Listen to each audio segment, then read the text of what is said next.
बोलिए वृंदावन बिहारी लाल की जय। आप भाग्यशाली हैं, घर बैठे भक्तमाल की कथा सुन रहे हैं। अब हम भक्तमाल का दूसरा भाग शुरू कर रहे हैं। भक्त भक्ति भगवंत गुरु चतुर नाम वपु एक, इनके पद वंदन किए नाशही विघ्न अनेक।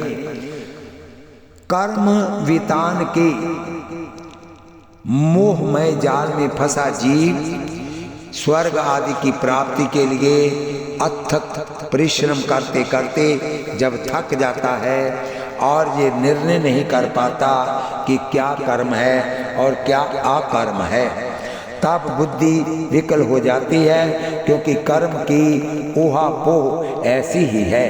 यहाँ बड़े बड़े विद्वान भी मोहित हो जाते हैं। इसी प्रकार ज्ञान की चर्चा करते करते जब केवल शून्य ही हाथ रह जाता है और आत्मा अपने को अत्यंत नीरस एवं शुष्क अनुभव करने लगती है, तब वह आनंद की ओर दौड़ती है। क्योंकि ये आनंद तभी प्राप्त होता है जब ये जीव रसो व साहा रस रूप परमात्मा की रसमय लीलों का रसास्वादन करता है। इसका आस्वादन भी भगवान के परम प्रेमास्पद रसिक भक्तों के दिव्य चरित्रों का अध्ययन अनुशीलन एवं मनन करने से ही मिलता है। भक्त भक्ति और भगवान तीनों की एक रूपता है, तीनों में ही अन्योन्या श्रेय तब है, एक दूसरे के बिना ठहर नहीं सकते। भगवान के बिना भक्त, भक्त के बिना भगवान नहीं रहते। भक्ति दोनों को जोड़ने वाली ये डोरी है, जिसके अवलंबन पर भक्त और भगवान सघनलता निकुंजों में रस पल्लावित होकर भाव सागर की उर्मियों पर तैरते हैं। भगवान को अन्य अवलंबनों पर आश्रित साधकों जैसी ज्ञानी कर्मी जोगी जपी तपी आदि की तनक भी चिंता नहीं रहती, क्योंकि उनका आशय तथा अवलंबन भगवान ना होकर उनकी अपनी साधना ही है। किंतु किसी कंचन निशी कन वन भक्त का एकमात्र आश्रय उनके आराध्य प्रभु ही होते हैं। भगवान का मन भी भक्तों के बिना नहीं लगता, उन्हें अकेलापन अच्छा नहीं लगता, इसलिए वह अपने भक्तों के साथ बहुत रूपों में विहार करूं इस संकल्प के साथ नाना रूपों में प्रकट होकर रसिक प्रियजनों के साथ विविध क्रीड़ाएं करते हैं। भक्त और भगवान दोनों अनंत रूपों से अनंत लीला विहार करते हैं। भगवान के मानव रूप में प्रकट होने के दो ही उद्देश्य मुख्य हैं, भक्तों के साथ लीला क्रीड़ा, लीला विहार, लीला विग्रह का दर्शन और श्रवण कराकर जगत के जीवों का कल्याण, जैसा कि श्रीमद् भागवत में कहा गया है। भगवान भक्तों की प्रत्येक इच्छा की पूर्ति करते हैं, उनके साथ खेल कूद करते हैं तथा नाचते गाते तो हैं ही, भक्तों के चरण भी दबाते हैं, चक्की भी चलाते हैं, चौका बर्तन भी करते हैं, भगवान पानी भी भरते हैं, छान भी छबाते हैं, सभी प्रकार की मजदूरी करते हैं, क्योंकि वे भाव वश्य है। बस यही तो भक्तमाल है। भगवान इन भक्तों के ऋणी हैं। भक्तों के चरणों की धूलि को अपने मस्तक पर धारण करते हैं, भक्तों के पीछे पीछे चलते हैं ताकि उनकी पाद धूलि के कण करीट को भी पवित्र कर दे। बोलिए वृंदावन बिहारी लाल की जय। इतनी ही नहीं, भगवान कहते हैं कि मैं तो भक्तों के पराधीन हूँ, अस्वतंत्र हूँ, बिना भक्त की इच्छा के मैं कुछ भी नहीं कर सकता। तात्पर्य यह है कि जैसे गौ खूंटे पर बंधी रहती है स्वामी जब खिलाता पिलाता है तभी खाती पीती है, क्योंकि स्वामी के बंधन में अस्वतंत्र है। इसी प्रकार भक्त जब जैसे चाहता है अपने लाडले लाल को भांति भांति से अपनी इच्छा अनुसार लाड लड़ाता है। भगवान भक्त के बंधन में प्रसन्न रहते हैं। प्रेम रज्जु के बंधन में बंधे भगवान बांधने वाले भक्त का अहरनिश चिंतन करते रहते हैं। ऐसा आत्मा समर्पणकारी एक भी भक्त जब भगवान को मिलता है तब भगवान ये अनुभव करते हैं कि आज किसी ने मुझे दिव्या कौस्तुभ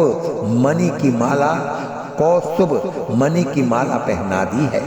एक भक्त की प्राप्ति भगवान को जब कौस्तुभ मणि माला पहनने के आनंद में डुबो देती है तब अनंत भक्तों की प्राप्ति भक्तों की माला भक्तमाल के रूप में प्राप्त हो तो भगवान को कितना परमानंद प्राप्त होता होगा, ये तो वे ही जाने। परम पूज्य श्री नाभा जी ने कितने अमूल्य और सौरभ पूर्ण विविध रंग बिरंगे मलिंद आगराई भक्त पुष्प गुच्छों की माला पिरोकर भक्त प्रिया श्री गोविंद जी के कंठ में पहनाई है। ये अनिर्वचनीय है। कहना पड़ेगा कि ये सौभाग्य गोस्वामी श्री नाभा जी को ही प्राप्त है। इसके पश्चात समय समय पर अनेक महापुरुषों ने भक्त पुष्पों की मालाएं गुंथी, भक्त मालाएं रची हैं, किंतु नाभा जी के छप्पियों में जो वर्ण शैली है, काव्य कला है, कवित्व है, भाषा और भाव की मृदुलता तथा रुचिकर हार्द प्रकट हुआ है, वह अन्यत्र दुर्लभ है, क्योंकि ये एक लोकोत्तर संत की समाधि भाषा है। ऐसा लगता है कि छप्पे का प्रत्यय प्रथम बार श्री नाभा जी ने के मुखारविंद से ही हुआ है। श्री प्रियादास जी महाराज ने चैतन्य महाप्रभु द्वारा स्थापित प्रेम पद्धति का अनुसरण कर श्री नाभा जी महाराज की आज्ञा अनुसार रस पियो निधि में गोते लगाकर अपनी दिव्या कवित छंदोबद्ध वाणी द्वारा एक अनूठी अनुपम व्याख्या की है। वह भक्तों का पाथ्य है।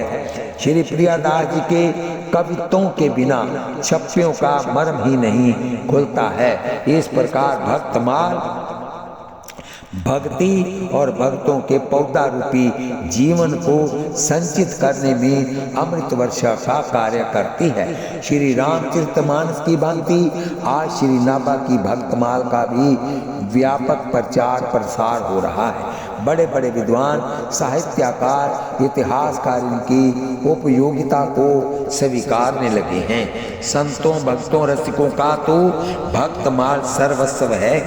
श्री नाभा जी के कोमल कंठ से प्रकट होकर ये भक्त वैजंती माला रसिक शेखर श्याम सुंदर के कंठ का हार बनी।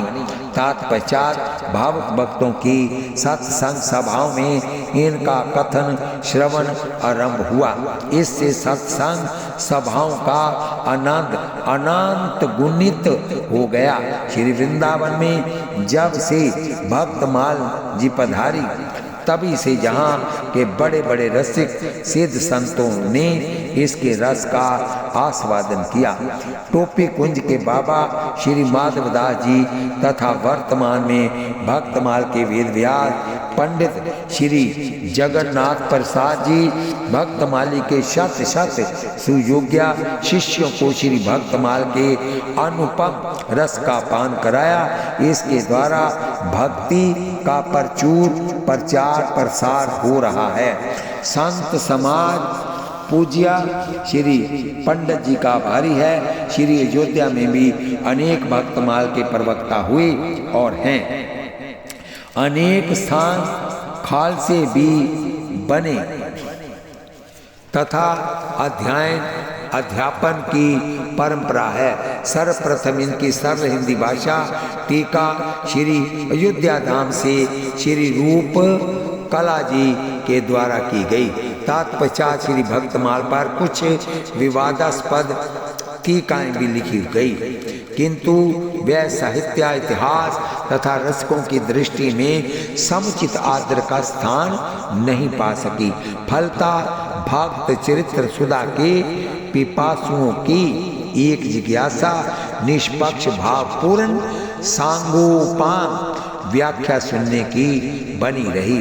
भगवान भक्त वांछा कल्पतरु हैं, उनके भक्तों की इच्छा पूर्ण हुई। सुदामा कुटी के संस्थापक श्री सुदामा दास जी महाराज भजनानंदी संत हैं। इन पर श्री भक्तमाल जी की कृपा प्रत्यक्ष है। स्थान में सदा संत भक्तों की सेवा होती है।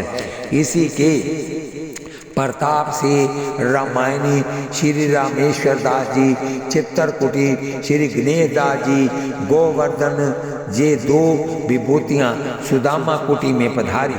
श्री रामायण जी ने श्री रामचरित्र मानस एवं श्री भक्तमाल की वर्षों तक अमृतमयी विशद कथा सुधा की वर्षा की। श्री रामायण जी की को छात्र सहस्त्र भक्त ग्रंथों का गंभीर अध्ययन है। भक्तमाल की व्याख्या में वेद, शास्त्र, पुराण, इतिहास तथा हिंदी ग्रंथों के प्रचुर प्रमाण दिए हैं।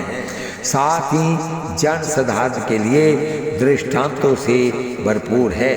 अब ये ग्रंथ प्रेमी जनों को रस सागर में निमग्न करने वाला बन गया है। सुयोग्या विद्वान श्री गणेश दास जी महाराज ने गोवर्धन आदि स्थानों के कार्यों को छोड़कर श्री भक्तमाल के लेखन प्रकाशन में अपना सर्वस्व समर्पित किया है। इनके महान प्रयास का ही फल है कि भक्तमाल के 4 खंड प्रकाशित हो रहे हैं।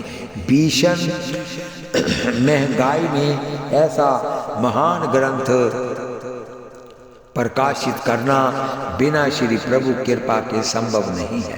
श्री राघवेंद्र सरकार लीला बिहारी श्री गोविंद के चरणों में प्रार्थना की कि ऐसे उपकारी संतों की दीर्घजीवी बनकर सभी प्रकार का बल प्रदान करें, जिससे वे अन्य ग्रंथों का प्रकाशन कर श्री रामानंद पुस्तकालय सुदामा कुटी श्री वृंदावन की श्री वृद्धि करते रहें। बोलिए वृंदावन बिहारी लाल की जय। सुनिए आगे कथा। जिस प्रकार पहले 3 युगों में भगवान ने 24 अवतार का धारण किए, उसी प्रकार कल युग के आचार्यों का चक्रव्यूह प्रकट हुआ। जैसे श्री संप्रदाय के संवर्धक दक्षिण भारत में श्री रामानुजाचार्य, उत्तर भारत में श्री रामानंदाचार्य हुए। ये महान उद्धार थे। शरणागतों को अपनाने में इनका दृष्टिकोण संकुचित न था। ये प्रेमामृत और ज्ञानामृत के अगाध समुद्र थे और इस पृथ्वी पर भक्तों की अभिलाषाओं को पूर्ण करने के लिए साक्षात कल्प वृक्ष थे। रुद्र संप्रदाय के संवर्धक आचार्य श्री विष्णु स्वामी जी भव सागर में डूबते हुए जीवों को पार करने के लिए जहाज थे। ब्रह्म संप्रदाय के संवर्धक श्री माधवाचार्य जी सरोवर और ऊसर नीरस हृदय वाले लोगों के हृदयों को भक्ति से परिपूर्ण करने के लिए भक्ति की वर्षा करने वाले मेघ थे। सनकादिक संप्रदाय के संवर्धक श्री नीलंबकाचार्य जी अज्ञान रूपी कोहर को नष्ट करने वाले और ज्ञान भक्ति का प्रकाश करने वाले सूर्य थे। इन्होंने जन्म लेकर सत्कर्मों का स्वयं आचरण करके वैष्णव धर्म के संप्रदायों की सर्वदा अक्षय एवं सुदृढ़ स्थापना की। बोलिए वृंदावन बिहारी लाल की जय। शौनकादिक ऋषियों जैसे अगाध सरोवर से हजारों छोटे छोटे जल स्तोत्र निकलते हैं, वैसे ही सत्व निधि भगवान श्री हरि के असंख्य अवतार हुआ करते हैं, परंतु 24 अवतार मुख्य हैं, प्रसिद्ध हैं। बोलिए वृंदावन बिहारी लाल की जय। अनंत कोटि ब्रह्मांडों का संकल्प मात्र से उद्भव पालन प्रलय करने वाले सर्व समर्थ सर्वशक्तिमान भगवान को देह धारण करने की क्या आवश्यकता है। समाधान इसका बड़ा ही सुंदर समाधान श्री मद गोस्वामी तुलसीदास जी ने श्री रामचरितमानस में किया है। यथा एक अनीर आरूप अनामा आज सचिदानंद पर धामा व्यापक विश्व रूप भगवाना ते ही धरि देह चरित्र कृत नाना सो केवल भगतन हित लागी परम कृपालु परनत अनुरागी। स्वयं भगवान श्री राम जी कहते हैं, तुम सरीखे संत प्रिया मोरे डरो देह नहीं आन निहोरे। अपने भक्तों को आतर देख कर भक्त वत्सल भगवान अत्यंत अधीर होते हैं। फिर तो वे अपनी संकल्प भक्त शक्ति का प्रयोग न कर अपने किसी दूत या पार्षद को न भेजकर भक्त प्रेम परवश हो स्वयं ही अवतीर्ण होते हैं। इस पर एक दृष्टांत है, सुनिए। एक भक्त मंत्री राजा को भगवान के अवतार का प्रसंग सुना रहा था। बादशाह की समझ में नहीं आ रहा था कि अनेक समर्थ पार्षदों के रहते हुए भी भगवान स्वयं क्यों धराधाम पर प्रकट होते हैं। यद्यपि मंत्री ने उपयुक्त समाधान किया, परंतु तो भी उसका समाधान नहीं हुआ। तब मंत्री ने एक युक्ति विचारी। बादशाह के अत्यंत लाडले राजकुमार के स्वरूपानुसार एक पुतला बनाकर एक दासी को दिया और उसे सिखा दिया कि जब बादशाह नदी में नौका विहार कर रहे हों उस समय तुम इस पुतले को लेकर आना और अत्यंत प्यारवश जब वह इसे गोद में लेने के लिए हाथ बढ़ावे तो तुम इसे नदी में गिरा देना। दासी ने ऐसा ही किया। बालक को नदी में गिरते देखकर बादशाह भी उसे बचाने के लिए तुरंत नदी में कूद पड़ा। जब रहस्य का उद्घाटन हुआ तो बादशाह ने मंत्री से इसका जवाब तलब किया। मंत्री ने कहा, हजूर अपराध क्षमा हो, आपके प्रश्न का समाधान करने के लिए मैंने ये लीला रची थी। मैं आपसे पूछ रहा हूँ, हजारों सेवकों के रहते हुए भी आप स्वयं नदी में क्यों कूद गए? बादशाह ने कहा, मंत्री जी उस समय हमें इतना धैर्य नहीं रह गया था कि मैं कुछ सोच विचार सकूं, अतः स्वयं ही कूद गया। मंत्री ने कहा, बस इसी प्रकार परमात्मा भी भक्तों का दुख देखकर स्वयं ही अवतार लेते हैं। जैसे भगवान का अवतार साधु परित्राण दुष्ट दमन धर्म संस्थापना पूर्वक लोक मंगल के लिए होता है, वैसे ही आचार्य अवतार भी अज्ञान निवृत्ति एवं ज्ञान वैराग्य भक्ति योग विधान पूर्वक सर्वजन हिताय सर्वजन सुखाय होता है। जैसे भगवान अपने चक्रव्यूह वसुदेव द्वारा विश्व ब्रह्मांड की सुव्यवस्था करते हैं, उसी प्रकार चतुह संप्रदायचार्य व्यूह द्वारा अध्यात्म जगत की सुरक्षा होती है। व्यूह का एक अर्थ सेना भी होता है। इसके अनुसार भाव ये होगा कि जब कल युग रूप भूपति अपने काम क्रोध मद लोभ मोह मत्सर दंभ कपट पाखंडा आदि सुबटों की सहायता से वैदिक धर्म मर्यादा का नाश करने लगा। तब श्रुति सिद्धांत की रक्षा के लिए भगवान ने परम सुबटों को भेजा। ये आचार्य शाम दाम उपरति तितीक्षा श्रद्धा समाधान आदि ज्ञान साधन एवं श्रवण कीर्तन आदि भक्ति साधन रूप सेना सजाकर कलिकाल में मोर्चा लिए। इनके ज्ञान वैराग्य भक्ति प्रचार रूप प्रहार से व्याकुल होकर कल युग से भागना पड़ा। अर्थात ऐसे कराल युग में भी इन आचार्यों ने जन जन के मन में भाव निस्तार ज्ञान वैराग्य भक्ति भाव भर दिया। बोलिए वृंदावन बिहारी लाल की जय। कलिमल ग्रसे धर्म सब लुप्त भय सदग्रंथ दम्बीजन दम्मी भज निज मत कल्पी के प्रकट किए बहुपंथ। देखिए अतः कलयुगी जीवों पर दया करके ये आचार्य अवतार लेते हैं। दूसरा कारण है कि कल युग में साधन सोलंबय अन्य युगों की अपेक्षा कल युग में भगवत प्राप्ति के लिए बड़े ही सुगम साधन का निर्देश किया गया है। बोलिए वृंदावन बिहारी लाल की जय। इसी का भाव तुलसीदास जी करते हैं। कृत युग त्रेता द्वापर पूजा मख और जोग जो गति होई सो कलि हरि नाम ते पावही लोग। हे राजन, यद्यपि कल युग दोषों का भंडार है तो भी उसमें एक महान गुण भी है। वह ये कि इस युग में प्राणी भगवान का नाम गुण संकीर्तन करके ही समस्त आसक्तियों से मुक्त होकर परम पद को प्राप्त कर लेते हैं। यही कारण है कि सतयुग के लोग भी कली में जन्म लेना चाहते हैं।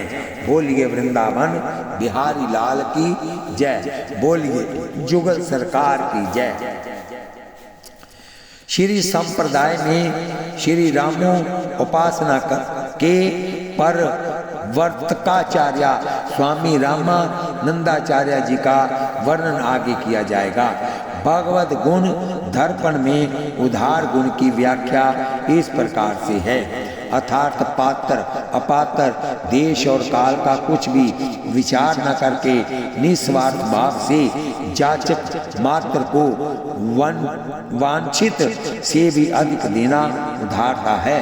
पूर्ण उद्धार का अर्थ महान और सरल भी होता है। बोलिए वृंदावन बिहारी लाल की जय। श्री स्वामी रामानंद अनुजाचार्य में ये समस्त सद्गुण हैं। शेषावतार होने से महान है। श्री गुरुदेव जी के मना करने पर भी गोपुर हावे आरूढ़ उच्च स्वर मंत्र उच्चार्यो अतः महादानी है। बिना किसी भेदभाव के सबसे प्रेम पूर्वक मिलने से सरल हैं अतः उद्धार कहा। बोलिए वृंदावन बिहारी लाल की जय। सुधा से तात्पर्य यहाँ भक्ति सुधा से है। श्री हरि भक्ति सुधा ही सच्ची सुधा है, जिसे पाकर प्राणी शाश्वत अमरता को प्राप्त कर लेता है।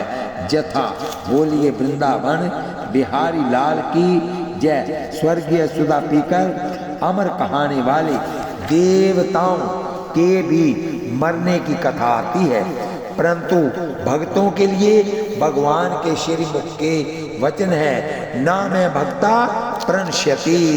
पूना अमृत पीकर अमर होकर भी जीव यदि भगवत मुख हो गया तो ऐसा अमर तब किस काम का। श्री सुखदेव जी ने तो भक्ति सुधा और स्वर्गीय सुधा में मणि कांचन का अंतर बताया है। यथा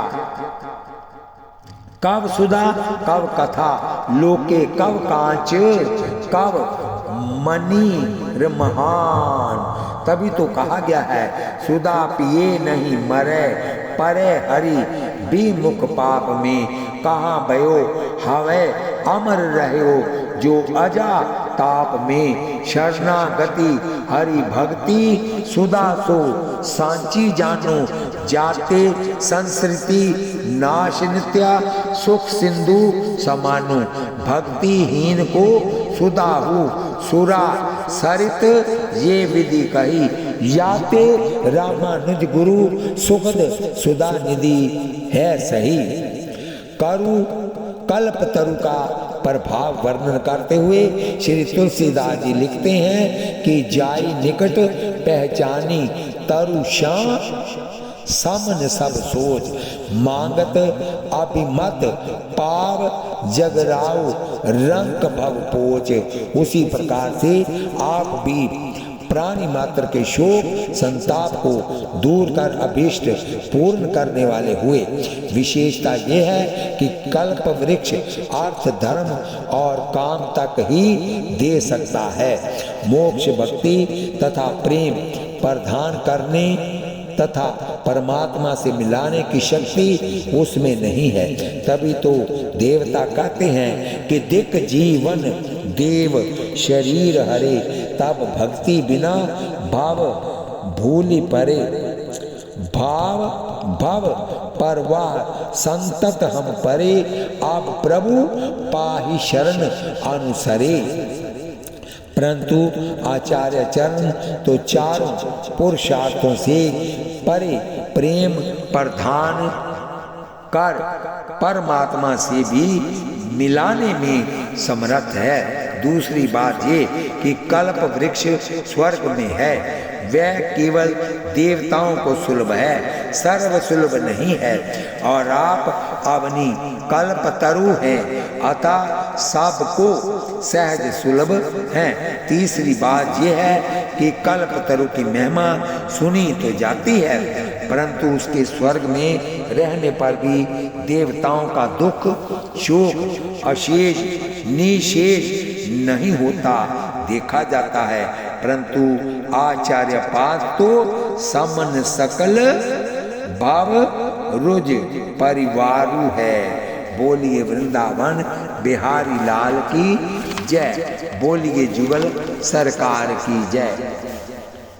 यहाँ रामानंदाचार्य जी के लिए 3 विशेषण दिए गए हैं। उधार सुधा निधि कल्पतरु आप स्वयं सुधा निधि हैं, आश्रित जनों के लिए उधार हैं और प्राणी मात्र के लिए कल्पतरु हैं। आपका बोलिए वृंदावन बिहारी लाल की जय। आपका प्रादुर्भाव अब आप सुनिए श्री विष्णु स्वामी जी की कथा। आपका प्रादुर्भाव महाराज विक्रमादित्य से 600 वर्ष पूर्व दक्षिण में द्रविड़ देशांतर्गत मदुरा नगर में हुआ था। आपके पिता का नाम देव स्वामी और माता का नाम यशोमती था। आपके पिता राजा पांड्य विजय के राजगुरु एवं मंत्री भी थे। घर सब प्रकार की सुख समृद्धि से परिपूर्ण था, परंतु संतान नहीं थी। पति की आज्ञा से देवी यशोमती ने श्री पयोव्रत का विधि पूर्वक अनुष्ठान किया। श्री कृष्ण जन्माष्टमी के दिन भगवान विष्णु ने प्रकट होकर साक्षात दर्शन दिया और स्वयं ही पुत्र रूप में अवतीर्ण होने का आश्वासन देकर अंतर्ध्यान हो गए। उसी दिन से माता पिता को आकाश में देवताओं के दर्शन एवं बहुत से दिव्य अनुभव होने लगे। इससे मन में दृढ़ प्रतीति होती थी कि निश्चय ही मेरे घर किसी विशेष आविर्भाव होने वाला है। उसके 1 वर्ष बाद भाद्रपद कृष्ण पक्ष सप्तमी तिथि अभिजित मुहूर्त दिन गुरुवार की मध्याह्न बेला में माता ने परम सुंदर पुत्र को जन्म दिया। पिता के हर्ष का ठिकाना नहीं रहा। राज गुरु तो थे ही, बड़ा भारी उत्सव मनाए, दान दक्षिणा बांटे, यथा समय शुभ मुहूर्त में बालक के सभी जात कर्म आदि संस्कार किए गए। श्री विष्णु कृपा से बालक का जन्म हुआ था, अतः नाम भी विष्णु रखा गया। अन्न प्राशन के दिन बालक की प्रवृत्ति परीक्षा के लिए सामने बहुत से धर्म ग्रंथ रखे गए तो उसने ब्रह्म सूत्र को उठाकर हृदय से लगा लिया। लोग समझ गए कि आगे चलकर ये बालक बहुत बड़ा विद्वान होगा। भगवदंश होने से बालक के शरीर में अद्भुत कांति थी, लोकोत्तर लावण्य था, अब अप्रतिम प्रतिभा थी, दिव्य आकर्षण था। बालक की अलौकिक शोभा, सुंदरता, सद्गुण तथा शुभ लक्षणों को देखकर लोग बड़े सुखी होते और आपस में चर्चा करते कि ये बालक तो कोई सिद्ध जोगीश्वर सा जान पड़ता है। किसी किसी भावुक को तो बालक में साक्षात भगवान विष्णु के दर्शन होते थे। यथा समय उपनयन संस्कारों उपरांत बालक विष्णु ने अध्ययन प्रारंभ किया और थोड़े ही दिनों में संपूर्ण श्रुति शास्त्र पुराण आदि का सम्यक ज्ञान प्राप्त कर लिया। जब इन्होंने पढ़ा लिख लेने के बाद समस्त शास्त्रों के तात्पर्य पर विचार किया तो इन्हें श्री कृष्ण ही सबके सार तत्व समझ पड़े। अतः ज्ञान वैराग्य भक्ति पूर्वक श्री कृष्ण की ही आराधना में लग गए। बोलिए वृंदावन बिहारी लाल की जय। विष्णु के मन में और अभिलाषित निरंतर होई, देखो नयन परम प्रभु सोई। जब बहुत काल तक भजन साधक करते रहने पर भी अभिलाषा पूर्ण नहीं हुई तो विष्णु अधीर हो गए। हृदय में प्रभु का विरह व्याप गया, एक एक निमेष युग के समान बीतने लगा। आंखें सावन बादों बनी, रात दिन अश्रु वर्षा करने लगे, संपूर्ण जगत सूना सूना सा दिखाई देने लगा। अंत में इन्होंने निश्चय कर लिया कि जब तक प्रभु के दर्शन नहीं होंगे तब तक अन्न जल नहीं करूँगा। इस प्रकार दर्शन के लिए कृत संकल्प विष्णु को बिना कुछ खाए पिए परंतु पर्व से भी अधिक अनुराग एवं उत्साहपूर्वक भगवदाराधन करते हुए 6 दिन बीत गए, लेकिन तब भी दर्शन नहीं हुए। तब तो इन्हें अपना जीवन बार स्वरूप प्रतीत होने लगा। विरह व्यथा का पारावार नहीं रहा। प्रेमी की 10वीं दशा मृत्यु को प्राप्त होने ही वाले थे कि एकाएक अंतःकरण अलौकिक आलोक में उत्फुल्ल हो उठा। नेत्र खुले तो आगे दिखाई पड़े नील सरोरु नीलमणि, नील नीरदर श्याम, कोटि काम अभिराम, पीताम्बरधर परम अनुपम श्रृंगार रस मूर्ति श्री कृष्ण। उनकी तरुण किशोर अवस्था है, माथे पर मोर मुक्त सुशोभित हो रहा है। तिरछी चितवन से भक्त पर कृपा दृष्टि की वृष्टि करते हुए मंद मंद मुस्कान के साथ साथ मधुर मधुर मुरली वादन कर रहे हैं। अगल बगल 2 सखियां चवर डुरा रही हैं। ऐसे त्रिभुवन मोहन मदन मोहन सब मनमोहन अपने परमाराध्य श्री कृष्ण का देव दुर्लभ दर्शन पाकर विष्णु आनंद विभोर हो गए। शरीर में पूना पुलकावली, आंखों में प्रेम अश्रुओं की बाढ़, हृदय में परमानंद रस सार सिंधु की हलोरे। ये है विष्णु की प्रेममयी अनिर्वचनीय दशा। ये लकुट की भांति भगवान के चरण कमलों में लौटने लगे। इनके अगाध भक्ति भाव को देखकर करुणा में प्रभु भी आत्म विभोर हो इनके सिर पर अपना कर कमल फिराने लगे। तत्पश्चात अपनी आजान भुजाओं में भरकर इन्हें हृदय से लगा लिए और वात्सल्य रस में सराबोर कर दिए। श्री विष्णु जी की जन्म जन्म की साध पूरी हो गई। दर्शन के नेत्रों एवं आलिंगन से हृदय को परम शीतलता मिली, भक्त और भगवान दोनों को। इसके बाद विष्णु ने प्रभु की स्तुति की। भगवान श्री हरि ने प्रसन्न होकर इन्हें अविचल प्रेमा लक्षणा भक्ति का वरदान दिया। इन्होंने उपनिषदों के गूढ़ रहस्य के संबंध में जिज्ञासा की तो सर्वज्ञ प्रभु ने सबका समाधान करते हुए इन्हें श्रुति सिद्धांत सार का उपदेश दिया। बोलिए वृंदावन बिहारी लाल की जय। भगवान के श्री मुख से आत्म परमात्म यथातम्य ज्ञान श्रवण कर विष्णु कृतार्थ हो गए और अत्यंत मोद में भरकर बारंबार चरणों में प्रणाम करके प्रार्थना किए कि प्रभु मेरी ये अभिलाषा है कि अब आपका ये दिव्या श्री विग्रह अंतर्ध्यान न हो। आप इसी रूप से मुझे सर्वदा दर्शन देते रहें। मैं भी इस स्वरूप को छोड़कर एक क्षण के लिए भी पृथक न हूँ। मैं राजोपचार विधि से सदैव आपकी सेवा करना चाहता हूँ, अथवा यदि आप अंतर्हित ही होना चाहते हैं तो मुझे भी अपने साथ ले चलें।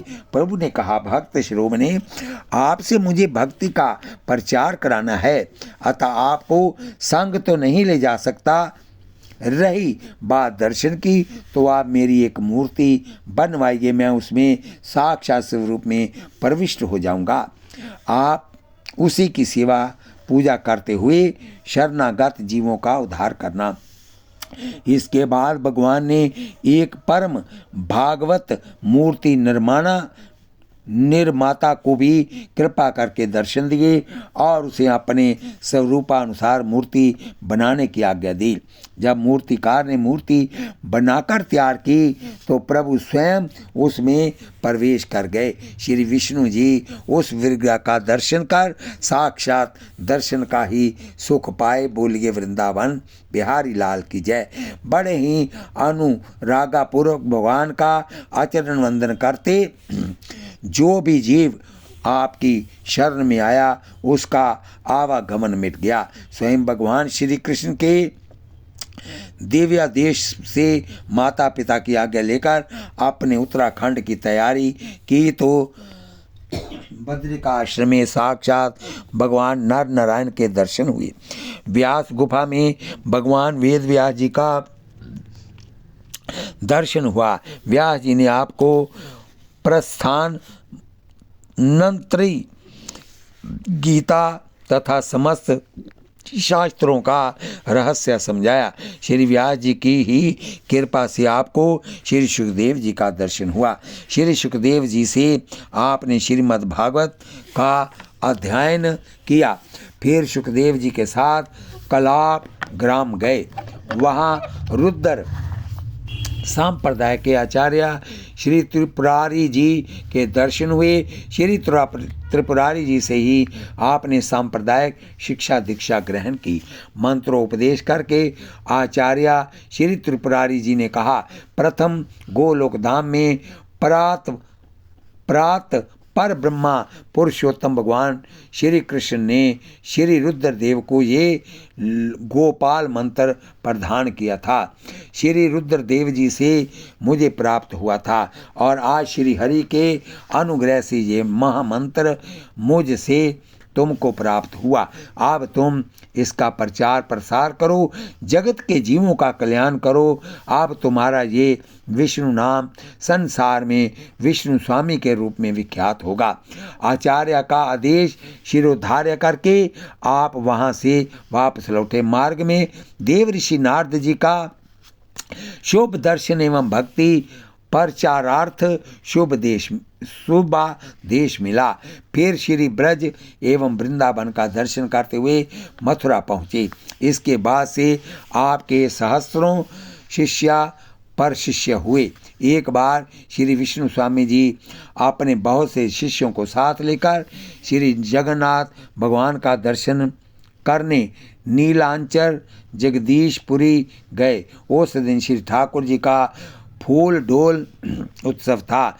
प्रथम तो आप गरुड़ स्तंभ के समीप खड़े होकर भगवान का दर्शन करते रहे, परंतु दर्शनार्थियों की अपार भीड़ देखकर मंदिर के पिछवाड़े जाकर बैठकर भगवान का ध्यान करने लगे।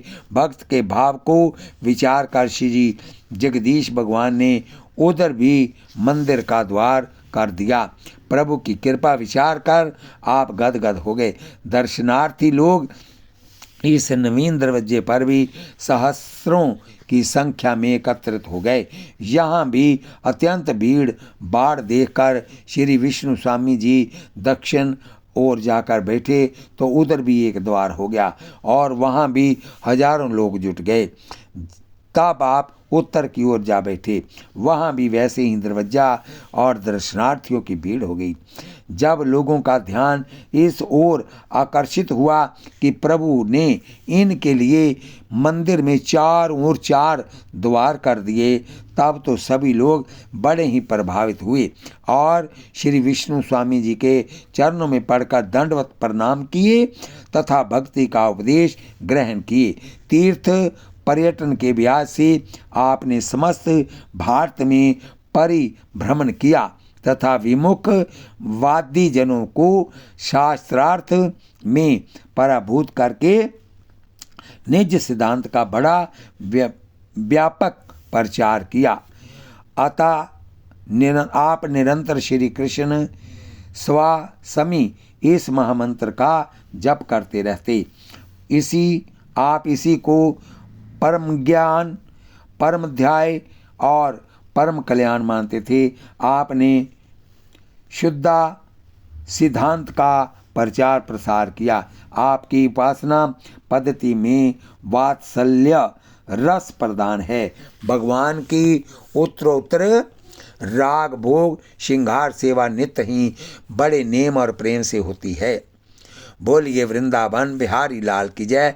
कांचीपुर में आपने आचार्य पीठ की स्थापना की। पूज्य आपात श्री नाभा जी आपके संबंध में कहते हैं कि श्री विष्णु स्वामी जी का भाव ये है कि जैसे जहाज से लोग सहज ही समुद्र पार कर जाते हैं, वैसे ही आचार्य चरणों का अवलंबन करके अनगिनत जीव भव सागर से पार हो गए। श्रीमद् भागवत स्वामी मद गोस्वामी तुलसीदास जी कहते हैं, भव सागर कह नाव शुद्ध संतन के चरण तुलसीदास प्रयास बिनु मिल ही राम दुख हरन। बोलिए वृंदावन बिहारी लाल की जय। गुरु बिन भव निधि तरई न कोई, जो विरंची शंकर सम होई। बोलिए वृंदावन बिहारी लाल की जय। कल आप कथा सुनेंगे श्री माधवाचार्य जी की।